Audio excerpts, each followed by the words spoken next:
Ilan sa mga pumirma sa People's Initiative ang inakalang para ito sa ayuda. Ang iba naman, wala palang alam kung ano ang tsa-tsa. Magbabalita ng aming correspondent, Bea Pinlock. Ano ba yung tsa-tsa?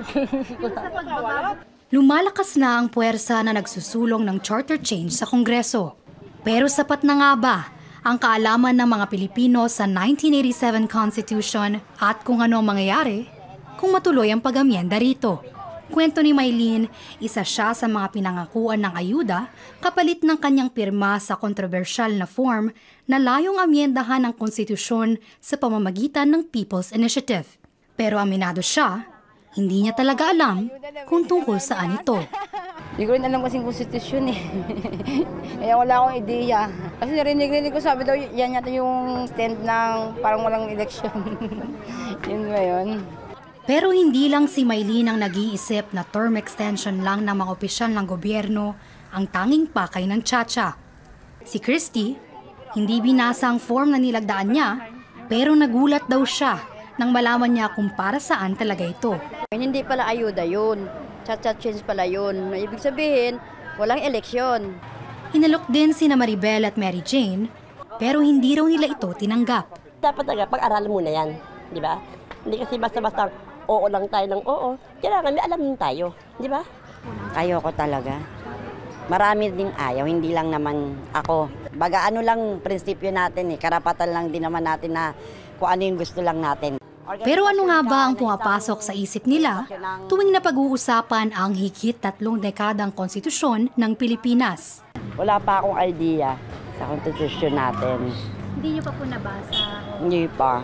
Ay ako talaga sa totoo lang walang alam dyan. Kasi hindi naman totally pinapaliwanag sa mahihirap yan. Sa mga may mga alam na, matatalinong tao na may alam yan. Di ba? So yung konstitusyon na yan, kanila lang yan. Hindi natin alam mahihirap yan. Ayon sa isang Pulse Asia survey noong 2023, aminado ang 79% ng mga Pilipino na wala o kakarampot lang ang alam nila tungkol sa saligang batas. Pati ang political analyst na si Froilan Calilang, duda sa kaalaman ng masa sa konstitusyon. If the Marcos administration is going to be quite serious about pushing for charter change, I think it should, number one, create more information dissemination mechanisms. You have to laymanize it. You have to put it in the context, in the words that will be easily understood. What the people do not understand, they will fail to appreciate as well. And when this happens, then the government's efforts to charter change, I think, will be in peril.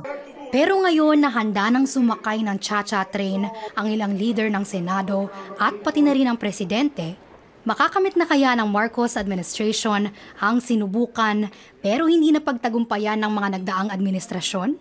It's a tall order. It's really quite hard to change the constitution because one of the primary hurdle here, I believe, is the public perception. How do we change the stigma? Secondly, is how well will the government be able to navigate the tedious task of changing the constitution and work it side by side with the many other pressing national and international issues that we are confronted with.